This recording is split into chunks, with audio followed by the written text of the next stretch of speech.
Napanood niyo na ba ang box office award ni Alden Richards at saka sino ba to? Si Catherine Bernardo. Grabe na talaga, no? Deserve naman nilang dalawa yan. Pero talagang para sa akin hindi pa naman ako ganun na kilig sa kanilang tandem na dalawa.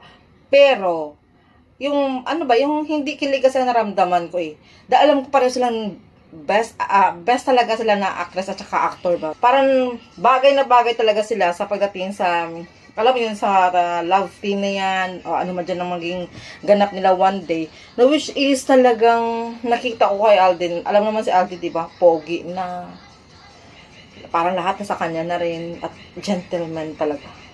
At least sa panahon ngayon ng new generation, meron pa rin talagang Alden na very gentleman talaga noon. Alalay niya talaga si Catherine Bernardo, di ba? Andiyan naman sila. Actually, hindi ko napanood yung full video ng box office award nila talaga. Kasi nakita ko lang itong clip kung paano inalalayan ni Alden si Catherine yung pababa doon sa stage. Something like that. So, di ba?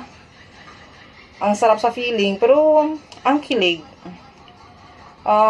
Hindi pa ganun talaga ako wala pa akong nararamdaman na kilig pa. Basta masaya lang ako para sa kanila. Yun lang yun. At saka, syempre, saludo pa rin talaga ako kay Alden dahil sa pagiging pogi niya ay ano pa rin yung mabuting puso niya at mabuting tao. Yun ang mahalaga. Kasi once in a blue moon ko lang talaga makakita ng taong pogi na mabait pa, gentleman pa, lahat na sa kanya na. Yun lang for today's video. Bye!